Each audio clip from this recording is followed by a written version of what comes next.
Habiendo visto la teoría de derivadas parciales, vamos a pasar a ver algunos. Este ejemplo acá nos dice encuentre las primeras derivadas parciales de cada función, y este primer ejemplo nos dice la función f, que es una función de las variables x y y, es la integral definida de y a x de coseno de t cuadrado dt.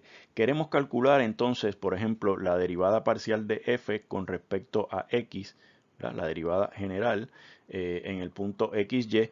Y fíjense que podemos utilizar la primera parte del teorema fundamental del cálculo para saber que como y es una constante, vamos de una constante a la variable x, ¿verdad? Y es una constante con respecto a la variable x, no depende de ella. Lo único que tenemos que hacer entonces es sustituir donde quiera que tenemos x, donde quiera que tenemos t, perdón, vamos a sustituir x.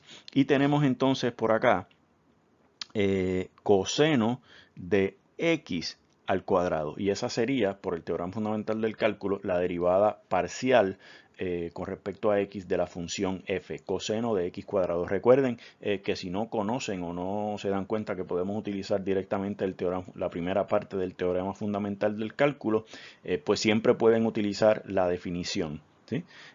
Volvamos acá y queremos entonces ahora la derivada parcial con respecto a y de la función f de xy. Y ahora recuerden que para el teorema fundamental del cálculo, en su primera parte necesitamos ir de una constante a la variable o a una función que dependa de la variable, pero en este caso los límites de integración, vamos a poner por aquí, los límites de integración son de y a x, y ahora como estamos vamos a buscar la derivada parcial con respecto a y, necesitamos intercambiar los límites de integración aquí, y sabemos que lo podemos hacer, pero eso nos va a costar un signo, así que podemos escribir acá esta función f como el negativo de la integral de x a y de coseno de t cuadrado de t.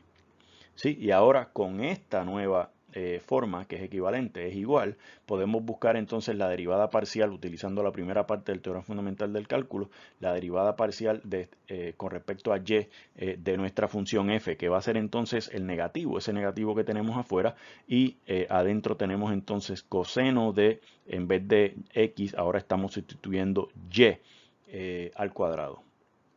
Y esa sería la derivada parcial de f con respecto a y, es negativo coseno de y cuadrado. La derivada parcial de f con respecto a x es coseno de x al cuadrado. Este otro ejemplo que tenemos acá nos dice, ¿verdad? En las mismas instrucciones, encuentra las primeras derivadas parciales de cada función. Vamos a buscar w. Fíjense que w es una función de tres variables independientes. W realmente es una función de x, de y y de z, ¿verdad? Vemos aquí x, vemos aquí y y vemos aquí z. Son las tres variables que tenemos de las cuales depende w. Así que vamos a buscar, por ejemplo, la derivada de parcial de w, o si quieren vamos a utilizar la otra notación. Vamos a escribir por aquí la derivada de w con respecto a x. ¿Quién sería? Sería para efectos de,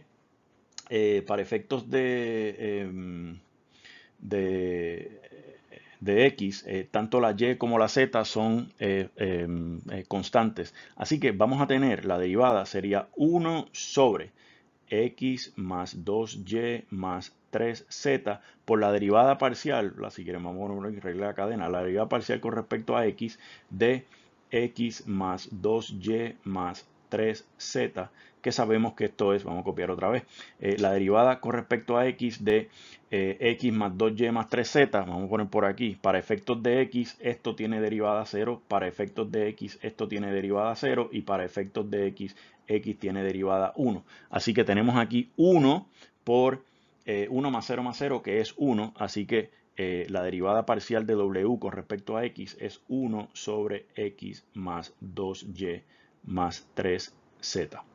¿Sí? Vamos a ver cuál sería, estoy corto de espacio, vamos a utilizar otra notación. Vamos a poner por aquí la derivada de parcial de w con respecto a y sería igual la derivada 1 sobre x más 2y más 3z por la derivada con respecto a y de esta expresión, y con respecto a y, vamos a copiarlo completo, la derivada parcial con respecto a y de x más 2y más 3z. Ahora con respecto a y, x es 0, su derivada es 0 porque es una constante, esta es 0 y aquí tendríamos 2. Así que la derivada parcial de w con respecto a y sería 2 sobre x más 2y más 3z. Y así pueden ver entonces que similarmente si buscamos la derivada parcial de w con respecto a z va a ser 1 sobre x más 2y más 3z. Por la derivada parcial con respecto a z de x más 2y más 3z. Pero con respecto a z, x más 2y más 3z, la derivada parcial con respecto a z de x es 0, la derivada parcial con respecto a z de 2y es 0, la derivada parcial con respecto a z de 3z es 3, así que tenemos aquí 3 sobre x más 2y más 3z. Y ahí tenemos las tres primeras derivadas parciales de la función w. La derivada parcial de w con respecto a x, la derivada parcial de w con respecto a y y la derivada parcial de w con respecto a z.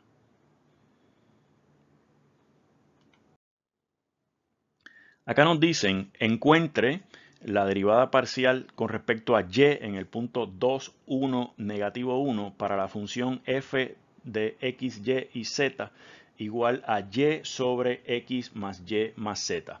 Entonces, para encontrar el valor de la derivada parcial de f con respecto a y en el punto 2, 1, negativo 1, encontremos primero la derivada parcial de f con respecto a y de la función. Y luego vamos a sustituir ese punto x igual a 2, y igual a 1, z igual a negativo 1. Para encontrar la primera derivada, fíjense que acá, voy a poner el marcador, fíjense que acá la función f es una función, tenemos y tanto en el numerador como en el denominador, o sea que en términos de y, f tiene una función que depende de y tanto en el numerador como en el denominador. Para encontrar la derivada de esa función debemos usar la regla del cociente que nos dice que sería la función de abajo x más y más z por la derivada de la de arriba. La derivada parcial con respecto a y sería 1 menos el de arriba y por la derivada parcial con respecto a y del denominador con respecto a y, entonces x, su derivada es 0, la derivada de y es 1 y la derivada de z de nuevo es 0, así que tenemos aquí 1 sobre el denominador x más y más z al cuadrado. Así que esto sería que tenemos x más y más z menos y en el numerador, o sea que tenemos por acá x más z, las y se cancelan, y en el denominador tenemos x más y más z de nuevo al cuadrado. Y esa es la derivada parcial de f con respecto a y en el punto x, y, z. Como a nosotros nos interesa saber quién es la derivada parcial de f con respecto a y en el punto, vamos a poner por aquí, en el punto 2, 1, menos 1, pues sustituimos x igual a 2, y igual a 1 y z igual a negativo 1 en nuestra expresión, la que acabamos de encontrar. X es 2, así que aquí tenemos 2, más z es negativo 1, sobre, acá tenemos, vamos a poner un bracket, x que es 2, más y que es 1, más z que es negativo 1, esto al cuadrado. Y entonces tenemos por acá 2 más negativo 1, 2 más negativo 1 es 1, sobre 2 más 1 es 3, menos 1 es 2 de nuevo, y 2 al cuadrado es, bueno, vamos a ponerlo por aquí, 2 al cuadrado, y tenemos entonces aquí un cuarto. O sea que la derivada parcial de f con respecto a y en el punto 2, 1, negativo 1 es igual a un cuarto.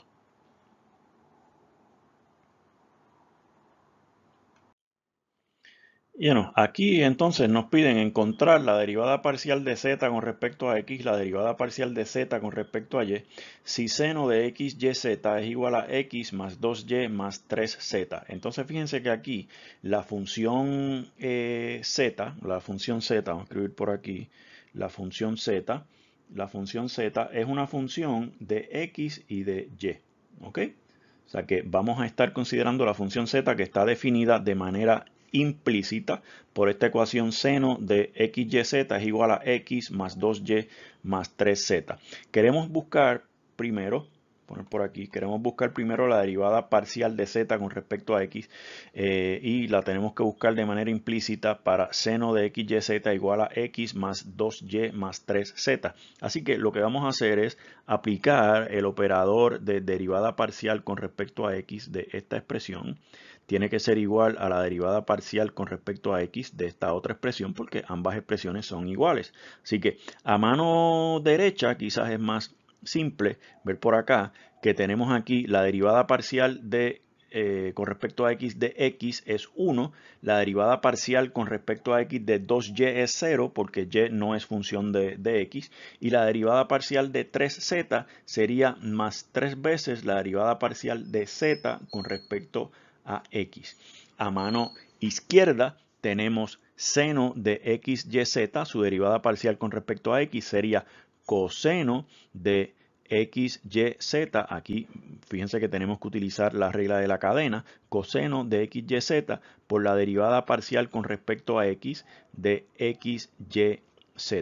Entonces, fíjense que aquí, entonces ahora tenemos el producto de esta variable, ¿verdad?, x que tenemos aquí y y es una constante, pero z es una función de x, así que depende de x, así que tenemos que utilizar la regla del producto acá y sería entonces coseno de xyz por, aquí tenemos, si quieren vamos a factorizar esta y aquí que no juega en términos de la derivada parcial con respecto a x y sería el primero x por la derivada de la segunda, que sería la derivada parcial de z con respecto a x, más el segundo, que sería z por la derivada parcial de x con respecto a x, que es 1. Y acá entonces copiamos lo que teníamos, más 3 veces la derivada parcial de z con respecto a x. Si quieren podemos copiar esto como, ¿cómo lo copiamos? Coseno de xyz por... si quieren vamos a poner la y esta acá al frente, y por coseno de xyz por, si quieren vamos a poner por aquí x derivada parcial con respecto a x de z más z es igual a 1 más 3 derivada parcial de z con respecto a x. Y ya entonces con esta información podemos quizás ir un poco más rápido acá. Queremos la derivada parcial de z con respecto a y, así que vamos a hacer lo mismo que hicimos en el ejemplo anterior. Aquí buscamos la derivada parcial con respecto a y de lo que nos queda. Y tendríamos aquí entonces coseno de xyz por la regla de la cadena, derivada parcial con respecto a, perdón, x de xyz. Y esto es igual a la derivada parcial con respecto a y de x, que sería 0, vamos a copiarlas todas, más 2 veces la derivada, derivada parcial con respecto a y de 2y, que sería 2, más la derivada parcial con respecto a y de 3z, que sería 3 veces derivada parcial de z con respecto a y, z sub y. Y copiamos acá entonces coseno de xyz. Si quieren acá la y, perdón, la y, sí, la y es, perdón, copié aquí con respecto a x, por eso me estaba confundiendo. Acá es con respecto a y que estamos buscando la derivada parcial, ahí y. Entonces tenemos coseno de x, y, z. Aquí tenemos la x con respecto a y es constante, así que vamos a ponerla acá al frente, x. Y tenemos la derivada parcial con respecto a y de yz, que sería el primero por la derivada parcial del segundo, más el segundo, z, por la derivada parcial del primero, que es 1. ¿Sí? Y esto es igual entonces a 2 más 3z sub y. Y ahí tenemos entonces de manera implícita lo que es la derivada parcial de seno, la derivada parcial de z con respecto a y, dado que seno de xy es de xyz es x más 2y más 3z. Y aquí lo tenemos definida de forma implícita, la derivada parcial de z con respecto a y. Fíjense que aparece aquí y aparece acá.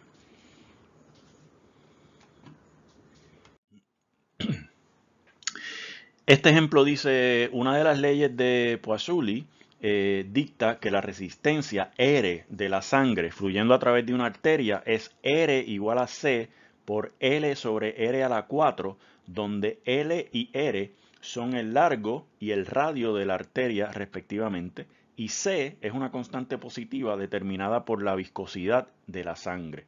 Dice, encuentre la derivada parcial de R con respecto a L y la derivada parcial de R mayúscula con respecto a R minúscula e interprete su significado.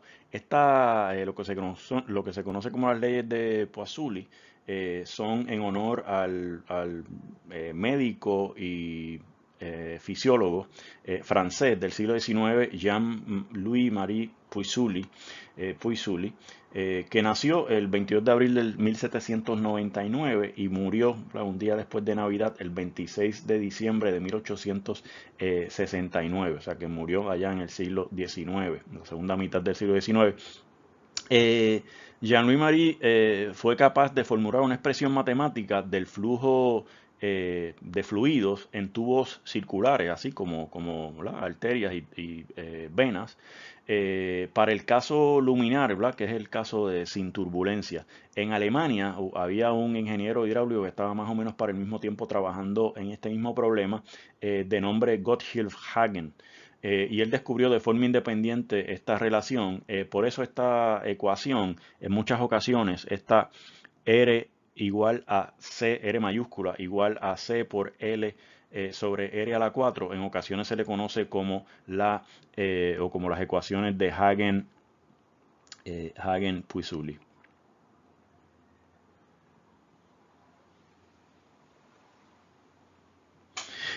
Ok, entonces la pregunta nos dice,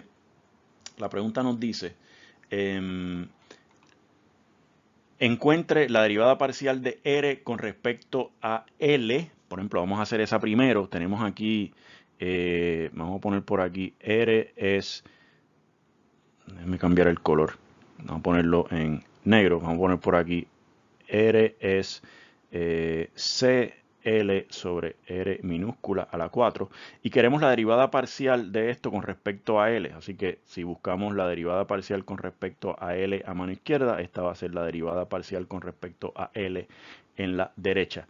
Y a mano izquierda pues no tenemos nada que no sea la derivada parcial de R con respecto a L. A mano derecha, con respecto a L, fíjense que tanto C como R a la 4 son constantes. Por lo tanto, aquí lo que tengo es una función lineal L, la variable L, por C sobre R a la 4, que es lo que va a sobrevivir. Esto es C sobre R a la 4. Esa sería la derivada parcial de la resistencia con respecto a el largo de la arteria. Y la derivada de R con respecto a L sería entonces, en términos, para interpretar su significado, sería la razón a la cual la resistencia, de la sangre aumenta, aumenta a medida que el largo de la arteria aumenta, ¿verdad? El largo de la arteria L. Y estamos diciendo aumenta porque fíjense que C, dijimos por acá que es una constante positiva, y R es el radio de la arteria, o sea que también es positiva. Quiere decir que esto, lo que sea, es positivo, ¿verdad? Es mayor que 0. Por otro lado, si queremos, déjenme borrar por aquí para ver más claramente, si queremos saber quién es la derivada con respecto, la derivada parcial con respecto al radio de la resistencia, entonces vamos a escribir de nuevo R es igual a CL sobre R a la 4. Y si quieren voy a escribir esto como CL R a la negativo 4. ¿Sí? Y lo que, déjenme dejar un poco más de espacio. Vamos a dejar un poco más de espacio aquí. Vamos a escribir esto como CLR a la negativo 4. Y para encontrar la derivada de la resistencia con respecto al radio, vamos entonces a derivada parcial con respecto a R de esto, la derivada parcial con respecto a R de esto, vamos a ponerlo por aquí, y es la derivada parcial con respecto a R de esta parte que está aquí. Y vamos a considerar la resistencia por aquí y esta expresión de la ecuación. Y tenemos entonces la derivada parcial de la resistencia con respecto al radio sería, fíjense que para efectos de R minúscula, tanto C como L son constantes, así que tenemos C y L por acá. Y la derivada de R a la negativo 4 con respecto a R sería negativo 4 por R a la negativo 5. ¿Sí? Así que si quieren tenemos por acá negativo 4 CL sobre, ¿sobre qué? Sobre R a la 5. Esa es la derivada parcial de R de la resistencia con respecto al radio. Y fíjense que tenemos un signo de negativo 4 por ahí corriendo, un signo negativo. Tanto C como L como R son positivas, así que esta razón de cambio de la resistencia con respecto al radio es negativa, ¿verdad? Lo que nos dice que la resistencia va a disminuir a medida que el radio sea pues más grande. Mientras más crezca el radio, pues menor va a ser la resistencia, que tiene sentido en términos del fluido, ¿sí? Nos dice, ¿verdad?, cuánto aumenta o disminuye esta expresión, la derivada parcial de la resistencia con respecto al radio. Nos dice cuánto aumenta o disminuye la resistencia de la sangre a medida que el radio de la arteria aumenta, ¿verdad? Y obviamente en este caso, pues el largo de la arteria se está manteniendo constante o fijo.